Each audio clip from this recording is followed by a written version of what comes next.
જય માતાજી મિત્રો, તમારા બધાનું સ્વાગત છે આપણી મેલડી સિદ્ધ સાધના ચેનલ ઉપર। મિત્રો, આજના વિડીયોમાં આપણે વાત કરીશું કે મેલડી માતાના મંત્ર વિશે, એક એવા મંત્ર વિશે કે મેલડી માતાને કંઈ કામ સોંપવું હોય કે કોઈ જગ્યાએ મોકલવી હોય તો એના વિશે। તો આજે આપણે વિડીયોમાં વાત કરીશું મેલડી માતાને મોકલવાના મંત્ર વિશે। એના પહેલાં મિત્રો તમને હું જણાવી દઉં કે આજે હું તમને જે જાણકારી આપું છું એ મંત્ર હશે મેલડી માતાને મોકલવાનો, અને એના આ વિડીયોમાં તમને એ પણ જાણકારી આપીશ કે કોઈ પણ દેવને જો કદાચ તમારો ન્યાય લેવા તમારે મોકલવાનું હોય તો કઈ રીતે મોકલાય। તો મિત્રો, વિડીયો અંત સુધી જોજો અને ધ્યાનથી જોજો, કેમ કે ઘણા બધા માણસોને મંત્ર તંત્ર આદિન દેવોને કામ કરાવવાની ઈચ્છા હોય છે। તો હું તમને એક સરળ એવી રીત બતાવું છું જેને ગઈઢિયા અને જે ભુવાજી હશે એમને ખબર જ હશે કે ધાપોકાર જેને કહેવામાં આવે છે, એ વિશેની પણ જાણકારી તમને આ વિડીયોમાં મળશે। તો મિત્રો, આપણી ચેનલ ઉપર જો નવા હોય તો આપણી ચેનલને લાઈક, શેર અને સબસ્ક્રાઈબ કરી લેજો અને વિડીયોને અંત સુધી જોજો, કેમ કે જે ધાપોકાર એટલે શું? ધાપોકાર એટલે મિત્રો કે તમારું કોઈ ખરાબ કરીને જાય, કોઈ તમને સમજો કે તમારા કરતાં માથાભારે વ્યક્તિ હોય છે અને એ તમારું ખરાબ કરીને જાય અને તમે બળ આદિ તમે એને પહોંચી વળતા નથી, કેમ કે એના પાસે ઘણી બધી એવી તાકાતો જોડાયેલી હોય છે, જેમ કે રૂપિયો। અમુક માણસોને રૂપિયાનો પણ ઘમંડ હોય છે, અમુકને કોડે પણ બળ હોય છે, અને તમે ગરીબ હોય અને તમે એમને ના પહોંચી શકો તો દેવને ધાપોકારમાં તમારો ન્યાય લેવા મોકલી શકો છો। તો મિત્રો, ધાપોકાર કઈ રીતે કરવો પહેલાં તો તમને હું એ જણાવી દઉં। તો મિત્રો, ધાપોકારની વિધિ જાણતા પહેલાં તમને હું એ જણાવી દઉં કે ધાપોકાર જે હોય છે, ધાપોકાર આપણે કોઈ અમુક માણસ ઉપર તમારે કરવો હોય તો થોડા નીતિ નિયમો છે, જેમ કે તમે સાચા હોવા જોઈએ, બીજું કે તમારું એને ખરાબ કર્યું હોય ત્યારે તમારો કોઈ ન્યાય છીનવી લીધો હોય કે તમને ખોટી રીતે હેરાન કરતો હોય તો દેવ જશે। જો તમારો અને એ સામેવાળાનો બરાબરનો અપરાધ હશે, બરાબરનો ગુનો હશે, તો માતાજીને લાખ કગરી પડશો, ગમે તેવા મંત્ર તંત્ર વાપરી નાખશો, માતા નહીં ચાલે તે નહીં ચાલે તે નહીં ચાલે। કેમ કે મિત્રો, તમે એક વસ્તુ સમજો કે જો કદાચ તમને એટલી ખબર પડતી હશે તો એ તો દેવ છે, દેવને કેટલી બધી ખબર પડે, કેમ કે દેવના જોડે ઈર્ષ્યા, વેર, ઝેર એવું કશું હોતું નથી, એ બધું આપણા માણસોમાં જ હોય છે, કેમ કે એમને તો બધી ખબર જ હોય કે કોણ સાચું ને કોણ ખોટું। તો ધાપોકાર એ જ વ્યક્તિ કરી શકે કે જેને બળજબરીથી હેરાન કરવામાં આવ્યો હોય, એના અપરાધ કરવામાં આવ્યા હોય અને એ સાચો ન્યાય માગતો હોય તો માતા જાય ધાપોકારમાં। તો મિત્રો, ધાપોકાર કઈ રીતે થાય એ તમને જણાવી દઉં।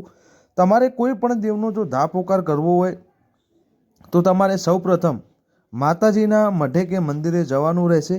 જે પણ દેવનો તમારે ધાપોકાર કરવાનો હોય તમારે નહીં ધોઈને સ્વચ્છ થઈને જવાનું રહેશે। બીજું કે તમારે ત્યાં જઈને માતાજીને ધૂપદીપ કરવાના, એટલે કે દીવો પ્રગટાવવાનો છે, ચોખા ઘીનો કે તેલનો, તમે જે કરતા હોય એ। બીજું કે તમારે અંતરાત્માથી તો બેસવાનું છે અને તમારે દીવા સામે પ્રાર્થના કરવાની છે। હવે પ્રાર્થના તમારે મિત્રો એવી કરવાની છે કે માતા તું જજે, મારી નાખજે, કાપી નાખજે, આવી બધી પ્રાર્થના કરાય નહીં। તમારે એવી પ્રાર્થના કરવાની છે કે માં, હું તને પૂજું છું અને તારા સિવાય મારો કોઈ સહારો નથી, અને મને ગરીબ બાળીને મારા જોડે આવી તમારા જોડે જે પણ તકલીફ થઈ હોય, જે પણ એ ભાઈએ અપરાધ કર્યો હોય એ અપરાધ માતાજીને જણાવવાનો છે, અને તમારે એવું કહેવાનું છે કે જો કદાચ મારા ઘડિયાએ, મારા પૂર્વજે અને મારા ઘરના તે દીવા ખાધા હોય, મારું ઘી તે પીધું હોય તો મારો ન્યાય લઈને આવજે। આટલું કહેતા મિત્રો માતા, કોઈ પણ માતા હોય એ ચાલતી થઈ જશે। 100%નો સચોટ પ્રયોગ છે। ભુવાજી હશે, એમને ખબર હશે, જે જાણકાર હશે એમને પણ આ વસ્તુની ખબર હશે. તો ચાલો મિત્રો, આ હતો જાણકારી ધા પુકારની. હવે તમને હું મેલડી માતાનો મંત્ર જણાવી દઉં, માતા મોકલવાનો, મેલડી માતાને મોકલવાનો. તો પહેલાં તમને મંત્ર જણાવું, ત્યારબાદ તમને વિધિ જણાવું. તો મિત્રો, મંત્ર કંઈક આ પ્રકારનો છે. આપ તખ્ત 3 કુંડળ, હાથ ચક્ર ચૂડી ગદા, પદ્મ ધારણી મહામેલડી, તારી બકરા ઉપર અસવારી. આસન છોડ સિંહાસન છોડ, છોડ આપકી ગાદી, ગાદી છોડ ખપ્પર ધરાવે, वैरी के वंश के घर में जावे, वैरी का वंश जावे, दुश्मन का घमंड जावे, मारी मोकली मेलडी न जावे तो भगवान शंकरनी आण फरे. સ્ફુરો મંત્ર ઈશ્વરી વાચા, વાચા ચૂકે તો ઊભા ચૂકે. મિત્રો, આ છે મેલડી મોકલવાનો મંત્ર.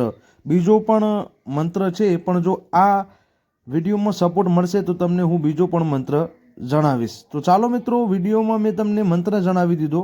હવે તમને હું એની જે વિધિ છે, જે સાધના વિધિ છે કે આટલું કરવાથી માતા મેલડી તેઓ સામે વ્યક્તિના ઘરે જાય છે, એ વિધિ તમને જણાવી દઉં. તો મિત્રો, વિધિ કંઈક આ પ્રકારની છે. તમારે આ મંત્રના 125 વખત જપ કરવાના છે.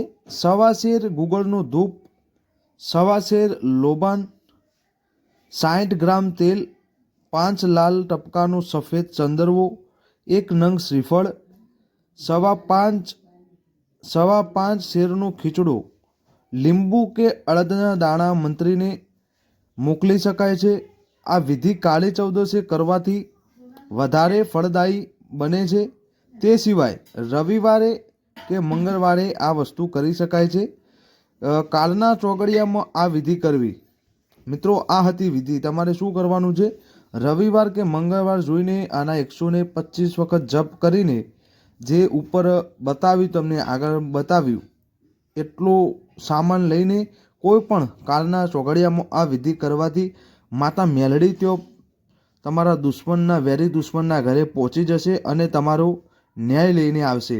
મિત્રો, તમને જણાવી દઉં કે જ્યાં સુધી માતા ન્યાય લઈને નહીં આવે ત્યાં સુધી ઘરે પાછી નહીં વળે, તે નહીં વળે, એ કોઈ પણ સંજોગ બની જાય. બીજું કે મિત્રો, માતા તમે મોકલી દો એટલે એવું ના હોય કે આજે મોકલીને કાલે પાછી આવી જાય. એ તો તમારી ભક્તિ, વિશ્વાસ અને ભાવની વસ્તુ છે. અમુક માણસોને માતા મોકલવાની પણ હોતી નથી. ખાલી એ ભગતને, સાધકને, ભુવાજીને નડ્યા તો ગોતાય ના જડ્યા, એવી વસ્તુ છે વગર તંત્ર મંત્ર સાધના. કેમ કે એવી ભક્તિ એમની એવી છે ને ભાવ એવો હોય છે. તો ચાલો મિત્રો, આ વિડીયોમાં આટલું જ. જો વિડીયોની જાણકારી તમને ગમી હોય તો આપણી ચેનલને લાઇક, શેર અને સબસ્ક્રાઈબ કરી લેજો. તો ત્યાં સુધી જય માતાજી, જય મેલડીમાં.